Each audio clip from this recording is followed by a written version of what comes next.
Why are Christians many times bothered by the subjects of the supernatural, such as ghosts, UFOs, Bigfoot, unexplained phenomenon, shape-shifting, all of this stuff? Why does that shake some believers in their faith? We know that Paul the Apostle was caught up to the third heaven, and he said he saw things which were not lawful for him to relate, to write down. In John the Revelator, in the book of Revelation, I believe it's chapter 10, heard things that he was going to write down in addition to everything else that he was recording, and an angel came and said, "Write it not. It is not for you to write down. It is not for you to know. It is not for you to transmit this knowledge." So there are many things out there that, and don't worry, God is in overall control. So hear what I'm saying. But there are many things that God does not allow us at this time to understand. And then there is a subset of things that we are allowed to know, but we need to search for it. The Bible says it is the glory of God to conceal a matter. And that's what it says in Proverbs.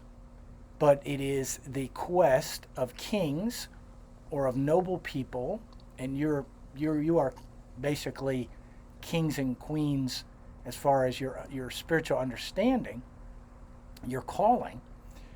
You are servants of the Most High God, so you fit into that. You can search these things out. Now, the scriptures talk about ghosts, talks about spirits. For example, look at the witch at Endor in 1 Samuel 28, where King Saul wants advice and counsel from Samuel the prophet, who has now departed, and he goes to the witch at Endor, and the Bible says specifically that she brings up Samuel.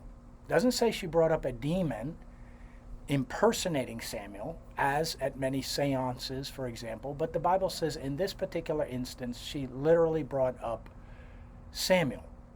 Now, if you believe the Bible, if you believe Jesus was born of a virgin, if you believe the gospel story, if you believe it, you can't be selective. You have to believe this account as well. And the Bible says expressly that Samuel was brought up and spoke to Saul. So there is an existence in a realm of spirits and demonology and unexplained phenomena that we can't always just blindly chalk up to demons.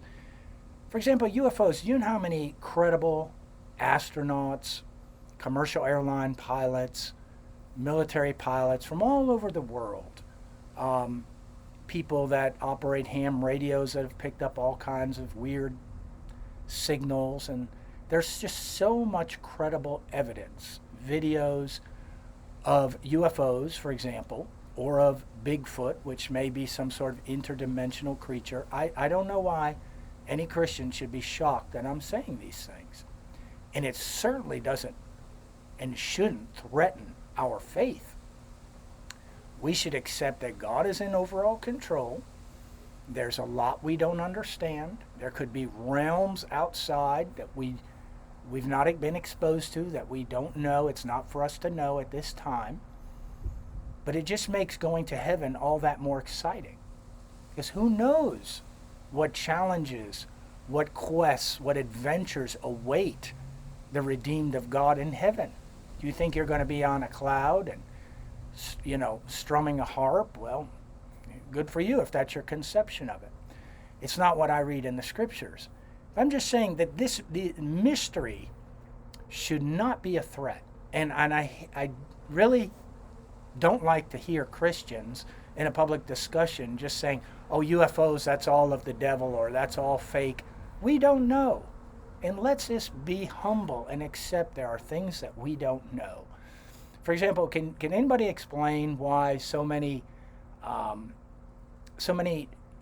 people groups in the world have traditions of shapeshifters, of things that appear and then disappear? Or how about the phenomenon of Bigfoot, for example, where it's been caught on video? So many credible reports of people being harassed by Bigfoot or harassing Bigfoot, and yet they never can seem to find a body. It's like it just disappears into the ether, just disappears. Personally, I have absolutely no problem believing in interdimensions and all of this, because it doesn't threaten my faith. In fact, it just bolsters, if anything, my belief that God has everything in hand, has everything in control, the God of all wisdom, all knowledge, all creation. And again, I have to look at what Paul and John the Revelator said, that they personally encountered things that they were not allowed to relay, because God in his supreme wisdom does not decree that we are to know about all these things. So let us not be threatened in our faith. Let us be strong. Let us understand that mystery is part of God's creation. And I'll leave it there.